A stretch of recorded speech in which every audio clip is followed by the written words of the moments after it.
Over the past few weeks, I've realized that there truly is no place like Newfoundland. It's full of excitement, energy, and surprises. And well, speaking of surprises, this video is going to be about finding Newfoundland's strangest named towns in the province. And yes, there are a few that are pretty darn weird. I don't want to tell you what their names are right now, so instead, I'm gonna leave you with this little riddle. So you've come by chance to this random island video. Now let's take a gander at exploring some of the towns with the strangest names in Newfoundland.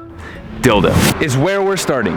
Let's go check it out. Okay, so I know what you guys are all thinking. Is this some sort of twisted Newfoundland joke? Or is dildo really the name of this town? So the term dildo has actually been associated to this town ever since 1711, but the actual sources and origins of where the name came from are still unknown. Dildo isn't a joke. It's a small 17th century fishing town located just an hour outside of St. John's, and even though the online world knows about it, well, for a long time, nobody even thought of visiting here. But what's really cool about Dildo is actually how the town became so well known. I'm sure you guys all know Jimmy Kimmel. On his show, he started making fun of Dildo a couple of times, and Dildo's mayor actually found out about those insults and then decided to make him the honorary mayor. And so as part of this back and forth conversation, Jimmy Kimmel ended up giving it a lot of publicity, but he also erected a Hollywood-like statue that says Dildo. Of course, the town's name is what gets it the most attention, but there are actually a lot of really interesting things that you can do here. One of which being to visit Nan and Pop's Dildo souvenir shop. It's a tiny souvenir shop just off the main road, and it's where you can buy all of the Dildo merchandise you need. Well, almost all. Even though I bought a shirt, Mike and I were really here for the postcards. All right, bye. You want to show us the postcard or something? Yes, bye. Who are you going to send it to? I'm going to send it to myself as a memory, just to remember the time being in Dildo. It's a unique experience. Dear Will, remember... You are so attractive.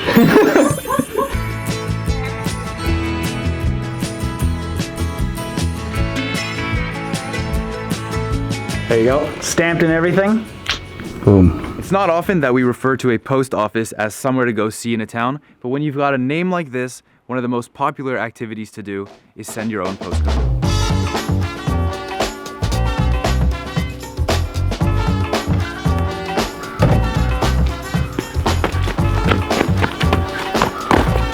You thirsty?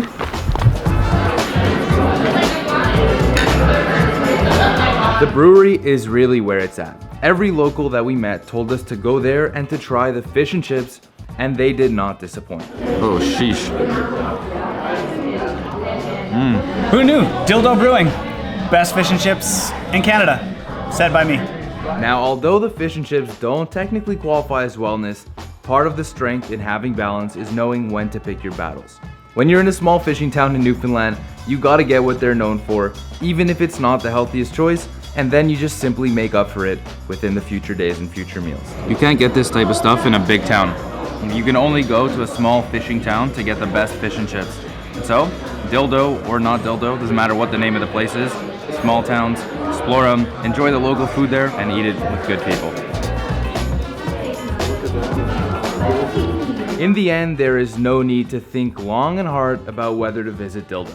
It has a charm like no other, it has great food and scenery, and when else could you ever have the chance to make a dirty joke without it ever truly being dirty? Now this is a great start to an interesting road trip through Newfoundland, but we still have so much more to discover. Our second strange name town is called Blow Me Down, and even though Google Maps led us right to it, it still wasn't easy to find. We've officially arrived in Blow Me Down. The destination on Google Maps is leading us to 4 houses and a dead end. It's the end of the road. Literally. The ocean right here. And it wasn't even really so much a town as it was a neighborhood. Looks like there's only one main road in Blow Me Down.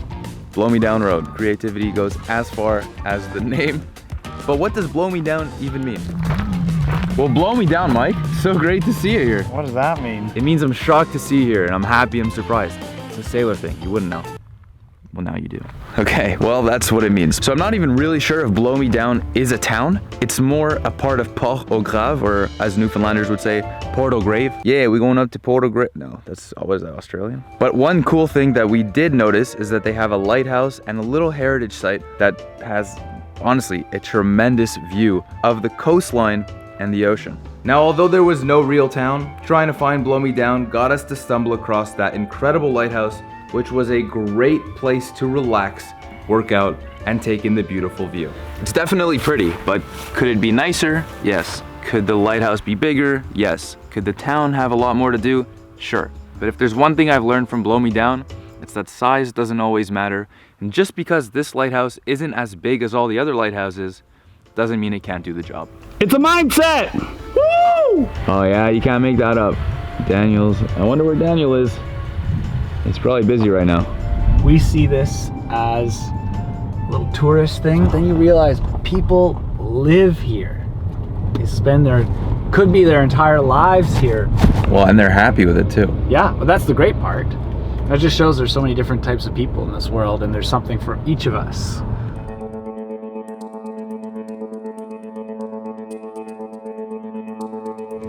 We can hardly see anything, but the nice thing about driving in rural Newfoundland is that they say, well, you actually don't have to worry so much about other drivers or other cars on the road. You mostly have to worry about moose. So the hands are 10 and 2, and we're watching closely, and just fingers crossed that we moose them if they run on the road. Come By Chance was discovered after a set of explorers found a path by chance, and they decided to name the town after that unexpected discovery.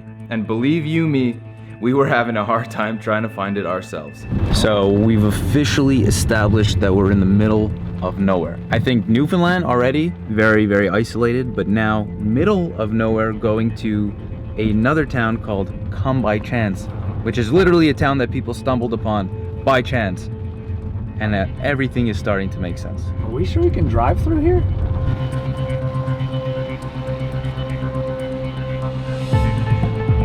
We're on a gravel road now. It's the only road in and out of town. Well, where are we? Oh man. Okay. How can someone come on this by chance? It's only here occasionally. You can come. It might not be here, but by chance it might.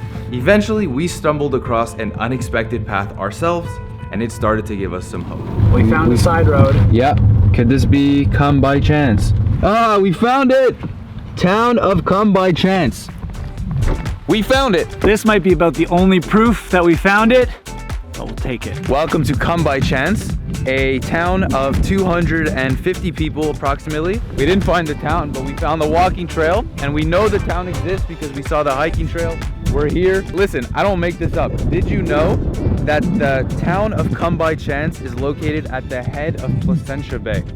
I think I did, but I read the sign. Sorry. Hey, are you cold and wet and you just want to get in the car? Should we do one thing to just brighten the mood up? Want to dance? I want to dance. Let's dance.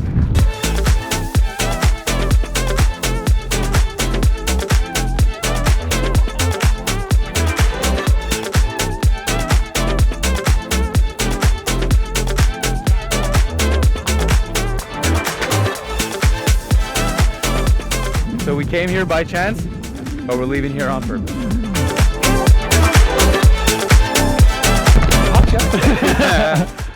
Okay, bye, see you later. But we didn't want to leave without some official proof of finding the town. Okay, so at the end of the day, we actually did find the sign. Come By Chance welcomes you, but you know, despite the fact that we found this sign literally by chance, we're still gonna leave on purpose. We got things to do. Okay, Will, where are we getting lost next? We're going to Random Island. We're going to a random island? No, we're going to Random Island. Random Island is an island on the east coast of Newfoundland. But as much as we would have loved to see it, it was already pitch black and pouring rain by the time we arrived, so we just wanted to find proof that Random Island did indeed exist. This is so random. Oh my God, I was not even expecting this. As you can probably see, beautiful weather, Newfoundland, pitch black, pouring rain, but we found Random Island, our fourth and last destination in terms of strangest towns here in Newfoundland. So while we're at it, I know that you are watching a video about Random Island, but all of these video ideas that I have are not random. I'm actually on day 3 of a cross-Canada journey with Mike Downey right in the car over there, providing me with this light so I can film. And we're going coast to coast, every single province, and I'm creating some insane adventures to show you, so hopefully you can come travel Canada and experience them yourself. So if you want to see that, consider subscribing for more. Anyways, we just hit this 4th and last destination. I think we need to go and eat some dinner now. So I guess at the end of the day, strange does not necessarily mean bad or undesirable. As much fun as we had and as many jokes as we made today, let's not take away from the true beauty of exploring small towns in Newfoundland. It may be an isolated province from the rest of the world, but it has some of the most unique and distinct locations you will ever find. And the only way to properly discover those are to literally get off the main path and to learn to love the idea of living with uncertainty. And I think that that's a pretty important lesson to take away. And welcome to Twilling Gate. Mike and I are getting super comfy with each other on this trip. Smaller. Yeah, our next day is gonna be a single bed. So while all of this may have been a bit off kilter, I don't think that you could find it anywhere else in the world. And that, to me, is why Newfoundland is so damn awesome. Next week on Sprought, I'm off to Twilling Gate, a small fishing town in eastern Newfoundland, to fish cod with Captain Dave, one of Newfoundland's last cod fishermen. Really getting every single experience we can possibly have on this cod fishing adventure. All of this coming up next week, so of course, please don't forget to subscribe to Sprought, and remember that it's a mindset, baby. Let's go! I'll see you next week for episode 4 of this cross-Canadian journey.